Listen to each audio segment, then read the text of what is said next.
to Thriving Together, Stories from CCEJ, a podcast from the California Conference for Equality and Justice. Our mission is to educate and empower youth and adults to lead change for equity and justice in our communities. I am Daniel Solis, your host. On February 28, 2025, CCEJ held its annual Roots of Justice Convening. We heard from three incredible young leaders during the Youth Voices panel, Athena Abrera, Cathy Quiroz-Rivas, and Helen Price, in a conversation moderated by j.nyla mcneil. Together, they spoke truth to power, challenging adultism, and highlighting the deep value of youth voice and lived experience in movements for justice. Let's listen. Hi everyone, I'm Athena Abrera. I go by she or hers. And next up. Hi everyone, my name's Helen Price, and my pronouns are she, her, and I'm so excited to be speaking with y'all today. Hi everyone, my name is Cathy Quiroz-Rivas. I also go by Cathy. My pronouns are she, they, and I'm just so grateful to be out here today. Today we're going to be talking about the system of adultism. It's not something that's commonly spoken about because once we get past 18 and we're adult, we're just said and done. Things are just default authoritarianism. But we're going to be speaking up against that and seeing how we can disrupt what that is. So adultism is this idea that adults are at the top and they have all the say in what goes on. Young folks are supposed to follow. That's just how it is. We have more experience. You follow along like the ducks you're supposed to be. If we're not operating in adultism, it is this idea that young folks have power and say beyond just participating. And this is something that my young colleague and I have developed in the past couple weeks. We're trying to work on it. There's different iterations of it. But this is the youth power pyramid. The idea with this is that youth power can only happen if we have all of these rungs going up the pyramid. But unfortunately, we tend to stop at youth participants. So that's what that line is, that perforated line. We tend to stop at just providing services. Okay, we did that. Let's move on. But to see youth power, we want to see youth informing the decisions. We also want youth-centric things like what do young people actually want? We also want to see youth leadership. How can we plug them into roles that will set them up to continue to feel like they have power? And we also want things to be youth-led. So how can we foster a sense of autonomy and a sense of I am centered and grounded and comfortable knowing that I can make decisions for myself and with fellow youth without an adult being like, oh, maybe not. Oh, that's too big of an idea. Okay. So I'm going to pass it to our panel here, and I'm going to ask, what does it feel like to experience adultism? Where do you experience it? Hi y'all, Helen, she, her. For me, adultism is it makes you feel very powerless. It means that your voice is being devalued, your experiences are devalued, and your skills are devalued. So it's kind of just, it makes me feel like I don't have control over my path, right? I don't have control over what happens to me. And adultism is when, it feels like everything is just being put towards you and you have no voice, even though it's your life and your community. Yeah, I'd have to agree with that. It's definitely frustrating. It feels like you're in a glass box. You see all these adults, they're taking action, the action that you want to take against social injustices, and sometimes it feels like your voice is just being muffled just because of your age. I agree, it is very frustrating. For me, it feels more degrading in a way, being seen as lesser than since I am considered the youngest in almost every area of my life.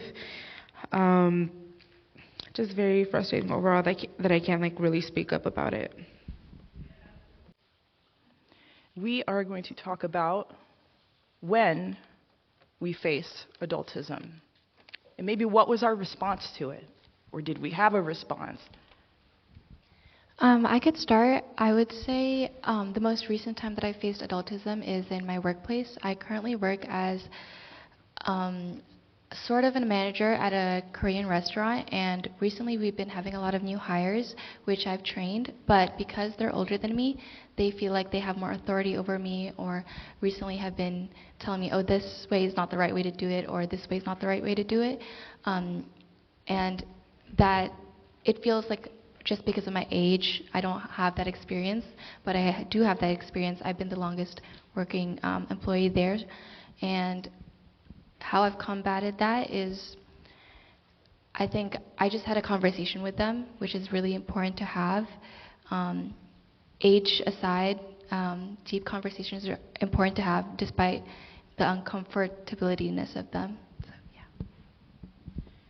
I've also had an experience in the workplace recently where I've been told that since I'm younger, I'm new at the job, I don't really know how to do things well, when in fact I have multiple experience, seeing as I've worked that exact same position in many other places.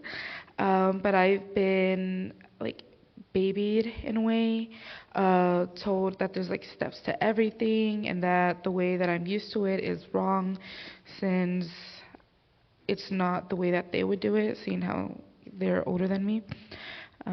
I haven't been able to stand up for myself yet, so. Actually, I had an experience very recently in my school where I was choosing my classes for the next year with my counselor, and it reminded me that adultism can come in many forms. Sometimes it's not so direct.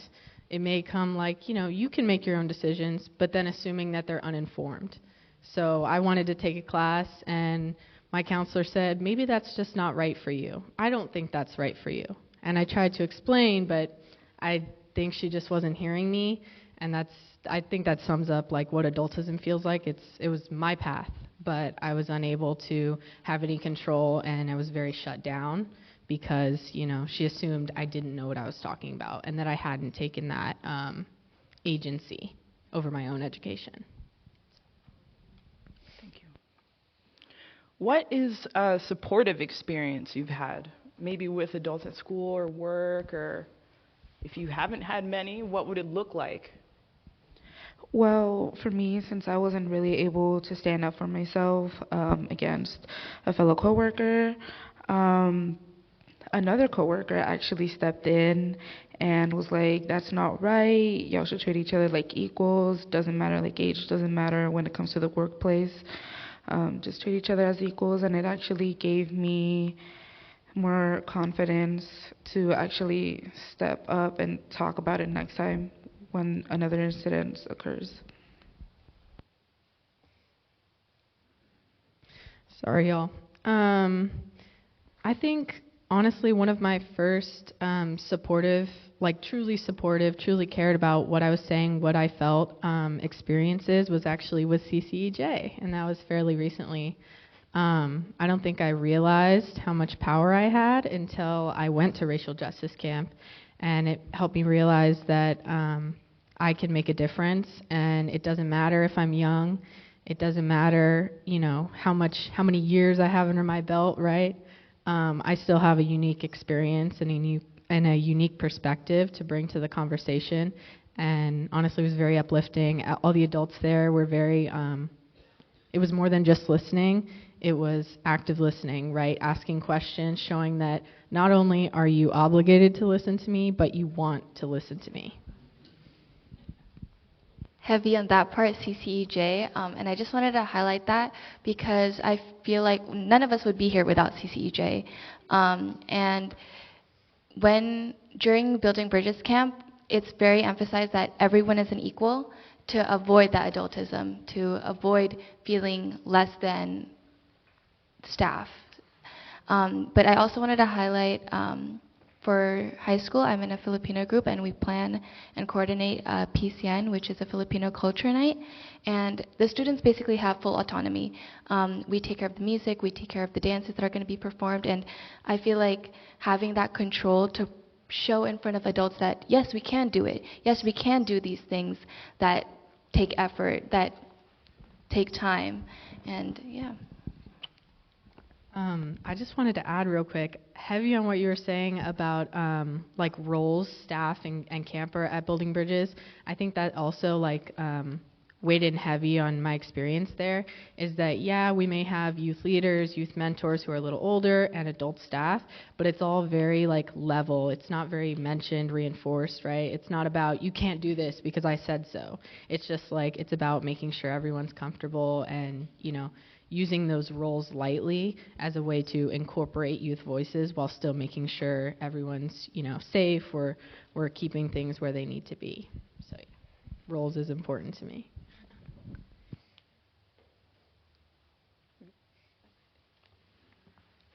I also wanted to add, I'm thinking about experiences that I had in high school that led me to this point. I've had a couple teachers who enthusiastically noticed, like you were saying, not just were obligated to watch us in sort of that surveillance sense. Enthusiastically noticed that, I was a little bit different from some of the other kids and just wanted to make sure that I was okay. Like, I had a class where I was consistently falling asleep in, and while some people would send me to detention, I had a teacher who was like, "Hey, do you want a pillow?" And that just changed my whole orientation to school. I'm like, okay, I do have teachers who care about whatever I might be experiencing. They might not know. They might not have the time, and might not be their job to prod and figure out why I'm falling asleep, but they are going to provide some aspect of care.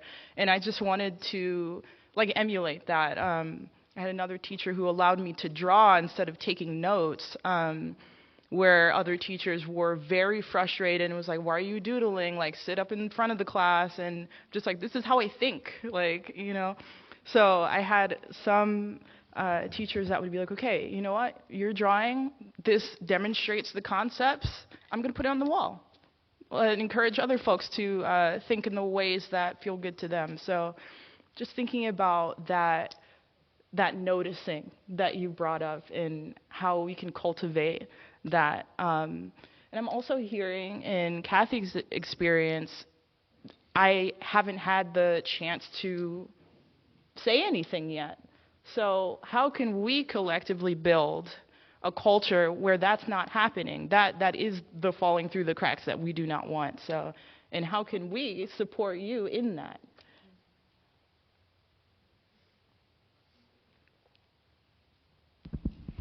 I would say just treat everybody as an equal. Mostly, don't look down upon others just because of their age or life experiences. Also, I think kind of like what you're saying, I had the idea of I think microaggressions exist beyond race. They can exist with ageism as well, and it's kind of those little comments like, "Oh, well, you didn't know about this, but really you did," and that sort of just reinforces that environment where we aren't comfortable maybe to step into those roles or step up for ourselves. So yeah, really the little comments matter more than you think so. The things muttered under your breath, the body language, it all contributes to making a more comfortable environment for youth, especially in leadership. Yeah, in the cases that we do experience as microaggressions, I think it's important as youth, as a collective, that we speak out for each other and call out what's happening, even if it's uncomfortable, because let's be honest, if we don't start it, then nobody else will, so. Mm-hmm. Helen, what you just said reminded me, in my community, when a young person comes up on something that they haven't discovered yet, maybe it might be music, the first thing we ask is, "What you know about?" And I am processing that, that is a microaggression. What do you know about this? It might be enthusiastically offered, but at the same time, instead of being like, "You found that?" Wow, let's, let's share, this, it's sort of this, this ownership of I found that first. I had more experience with it. So, that's going to help me process, where else may I be participating or perpetuating in those little microaggressions I'm just used to saying. Most definitely. And while we're on that note, children should be seen and not heard. You guys have probably, maybe some of you guys have said it before, maybe you've heard it, but it's very impactful. It can immediately shut down a conversation. And, just think about it. Maybe some things you've heard from other people. Think about how it's impacting the conversation and who you allow into the conversation.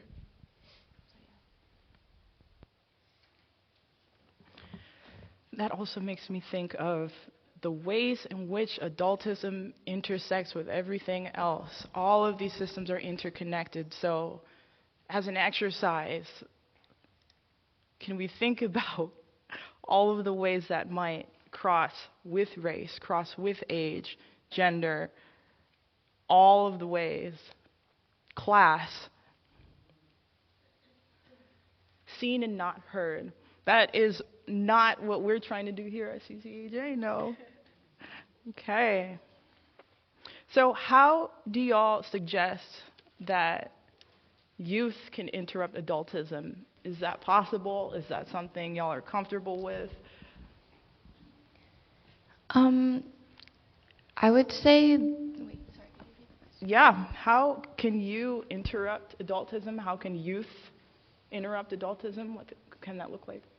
as I was saying earlier, I think calling it out. I mean, realistically, if us as youth can't collaborate together and fight adultism, and it's not to polarize adults and youth, it's to bring them together and to bring awareness to the fact that it's happening and to find solutions and compromises where both parties benefit and both parties don't feel like they're losing out. And it's important to just, yes. I would say just speak up is what I would say. Find the courage to actually tell someone that they're being a little aggressive with their words. Find not an adult figure, but like somebody that you trust to help you if you can't speak up for yourself. Most definitely. I think speaking up is a big part of it, but also I think being able as youth to identify when opportunities to take space are awarded, to take them. It's okay, maybe if you're not so confident in what you're trying to say, like your ideas, we still want to hear it, right? I think it relates a lot to the CCEJ community guideline, make space, take space. I think now more than ever is the time where youth need to take more space. It's okay to, you may feel like that sense of imposter syndrome, right? I don't know what I'm doing here. These adults don't know what I'm trying to say. They don't understand me. They don't want to understand me. But you have to take that first step, and even though it may be uncomfortable, take that first step to, say what you're trying to say, because once you're in that space, you're in it. There's no ignoring you. And once you're in the space, there's more opportunity to, hear youth voices, and it's more dynamic that way. Thank you.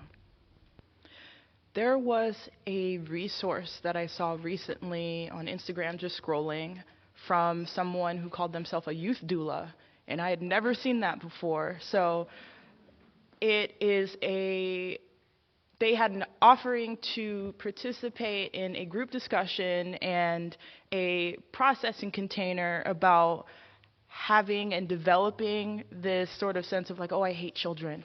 I don't want to be around children. I see that a lot in people, and I see that a lot in folks who didn't get to be children. And I hope that we can hold on in our center that we are still children. We all have inner children, and those children might be hurt from these systems. So how can adults continue to disrupt adultism on the daily so we're not creating more hurt children? So that will be our next question. What are your words of wisdom to adults? What can adults do to interrupt adultism with other adults? I know y'all have never been adults before.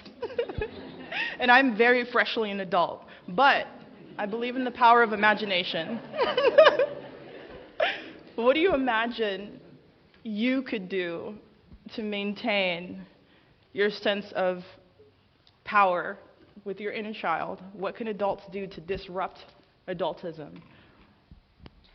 Well, as a very freshly adult myself, I would just say, and I know I keep on saying this, but just treat everybody as equals is basically my life motto. You may be used to telling people younger than you, like, you don't know how to do this because you don't have any experience with it, or you're too young to know how to do this, this, and that. I would just like to say that that may not be the case.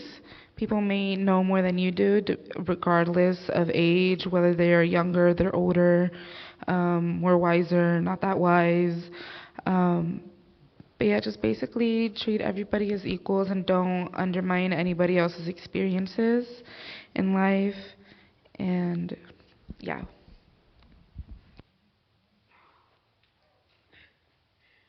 I definitely agree.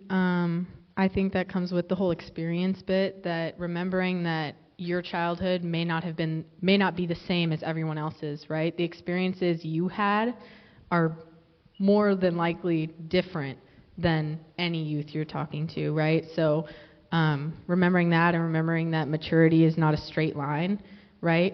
People are mature, youth are mature. Just because, you know, they're thinking things that are different than what you were thinking when you were their age doesn't mean it's invalid. And I think with any kind of advocacy or, advocacy, it's all about stepping up for someone, or not necessarily stepping up for them, but calling it out even when the youth aren't there, right? You're talking with other adults and, you know, someone says something like, you know, I can't believe that kid said that, right?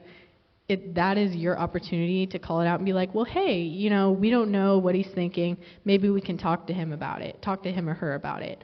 What is the word? Allyship, right? Heavy on allyship. It's about, you know, those microaggressions, calling them out. And that doesn't mean like, oh my God, you shouldn't say that.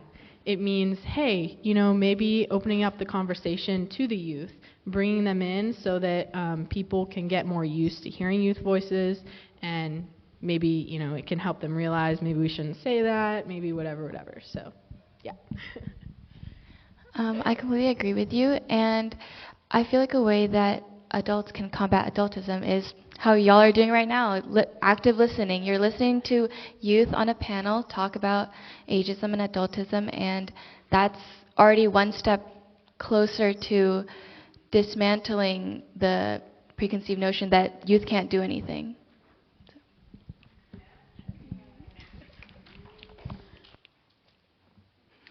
I, of course, have to get philosophical, too. What even is an adult? What are we doing with that? And just to be accountable, I assume that you are not an adult because you look incredibly young. But yeah, we are all freshly moving into that category, and in this incredible community where we can actually talk about these things. In a lot of our spaces, though, this is not an invited conversation. This is not something that we will even ever get to consider to talk about, especially not in our classrooms. So as we return to our communities, when we go home amongst our peoples, how can we make sure that this becomes a part of our conversations? Maybe we're really used to talking about racism and what I'm saying, genderism now, because cis heteronormativity is too hard to say. When we're talking about these systems, how can we incorporate this? We know they're all connected. How can we keep plugging into this and asking our smaller self, how would you deal with this? Turning off our adult intellectualism, how would little me go about this? And if you can't access that, why? Where are they? How can you do that? And what would a space look like where all of the versions of ourselves are invited? Does anyone have a question for our panel? Yes? Hi, thank you, friends. I really appreciate you taking the time to come out and share and talk with us. I was curious to know, what do you think youth are looking for in organizations that want to begin developing relationships with youth in their own communities? Personally, I think that I want to say, like, it's not a focus group, but it's like, I know it sounds like bringing youth into the discussion can be like a concept, but really do it. I think with CCEJ they do a great job of that. I recently participated in a focus group about their rebranding, their new name possibly, and I found it very welcoming, and I think it really solidified the feeling that I have attached with CCEJ, that, you know, they actually want to hear me, right? They designed a specific event just to hear what I want to say. So I think it comes with slowly. You can, with your organization, you can reach out to youth you may know. It doesn't have to be like all at once, like, oh my God, everybody come at this one time, at this one day. It means, you know, small conversations to start about just, hey, like, you know, we were thinking about this, what do you think about it? Right? It doesn't have to be like a big event like this. You can work your way up, but the small conversations matter like just as much as, you know, like the focus group was only like 4 people, but I still found it very meaningful, and I think it was transformative for my experience there as youth. Hello. I was curious if there are particular issues that each of you care about that you wish adults would let youth take the lead on more. I would say, personally, I myself am an immigrant from the Philippines. I moved here when I was 8, and I'm very heavy and focused on what's happening right now. It is triggering for a lot of people, and there are youth getting affected by all the deportation and ICE that are coming into all the cities, even my own city of Cerritos, and I think it's important to include youth in that conversation, because there are times where it feels like that's a topic for the adults. You don't talk about that as a child. That's something your parents have to focus about. Don't even look at that. So I feel like that's one topic that I feel very heavy about right now. I want to add on to that, most definitely. I've seen some of that integration of youth in my school, and I found it very transformative. I had the opportunity to be in the room. You know, I went there with my friend to support her, and I found it to be like, you know, finally these children were being heard, right? And like assuming that they weren't being affected by it, maybe if they were citizens, their parents maybe weren't, right? So acknowledging that although the experience is different, it's still like just as meaningful. And I think that can be applied to race even. And once again, not to plug CCEJ so much, but I think Building Bridges Camp is a big opportunity for that. It's centered in youth voices, and I think race is something that we have to talk about early, because, you know, it stops all those harmful things from being developed in our minds, right? So the more that we talk about it surrounding race, I'm so glad I had the opportunity to talk about it. I was involved in some things before this, but really last year was like my first, like, I want to say like awakening with it, right? It's not something you talk about every day, but I think being able to learn that now has helped me so much in even just a year, and I think it's really important for youth especially because it's a huge part of their identity. I would like to add on to the whole like the deportation issue and stuff. What I've noticed is that a bunch of adults aren't that concerned with it at the moment. I've been seeing a lot on social media that it's mostly the children of immigrant parents or children that have friends who may have immigrant parents that are more worried about the whole deportation issues and stuff, taking more precautions and everything, while the adults are just waiting to see if anything will actually happen, instead of taking those steps, taking precaution in case anything will happen. So like they were saying, just involve children in it a bit more, just to see their point of view of everything and see if there's anything that we as younger people can actually do to help. I am a parent. My children are small. One of the things that I am trying to empower them to do that I didn't necessarily have was some of the things that you all talked about in terms of, you guys didn't use this language, but like kind of paving their own paths and taking ownership of the direction that they're going in. And please assume best intention when I say this. What I'm struggling with right now is the fine line between giving my children complete agency versus providing them with guidance that my experience has,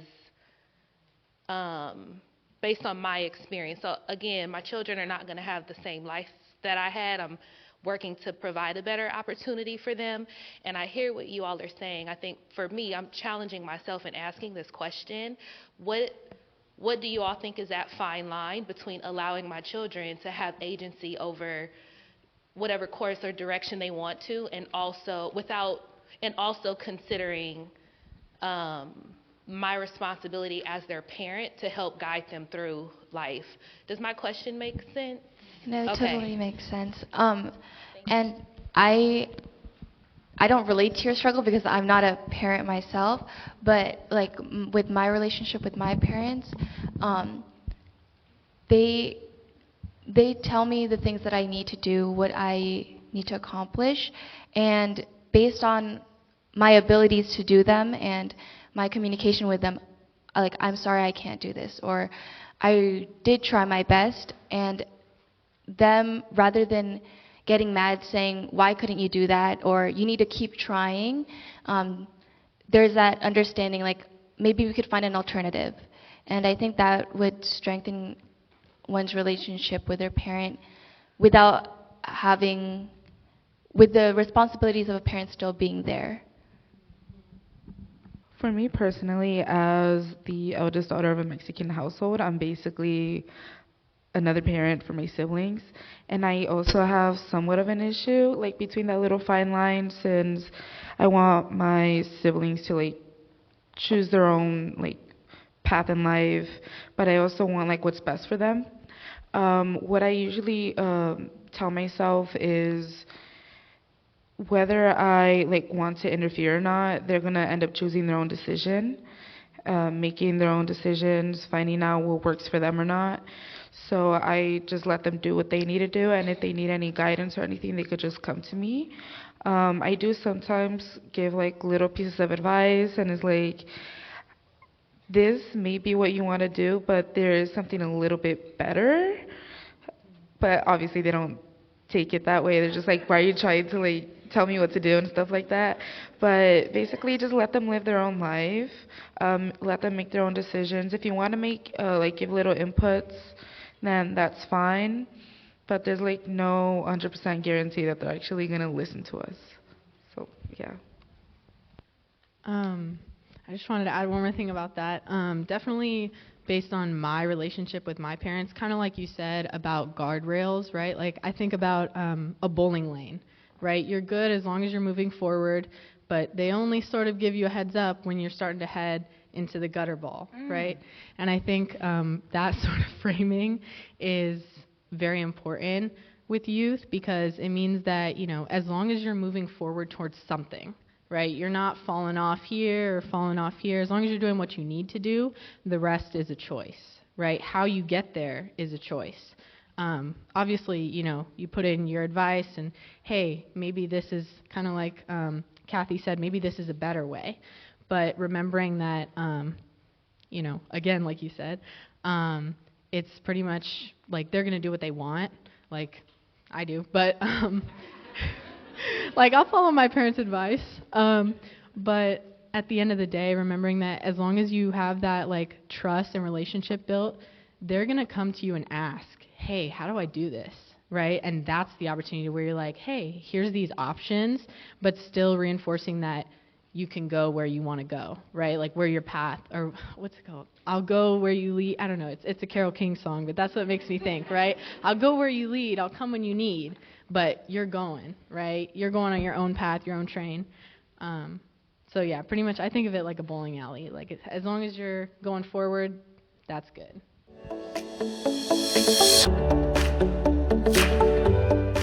A big thanks to Cathy, Athena, Helen, and j.nyla for sharing their wisdom and challenging us all to make more space for youth leadership and unlearn our biases about young people. If you believe in uplifting youth voices and building intergenerational justice, we invite you to support CCEJ's work at cacej.org/donate. If you're a youth looking to get involved with CCEJ's youth leadership programs, visit cacej.org/youth-leadership. CCEJ's podcast is sponsored in part by LA vs. Hate, a coalition of partners led by the LA County Human Relations Commission, who are committed to preventing and ending hate in our communities. Once again, I'm Daniel Solis, and don't forget to subscribe to our podcast to hear more stories of thriving together.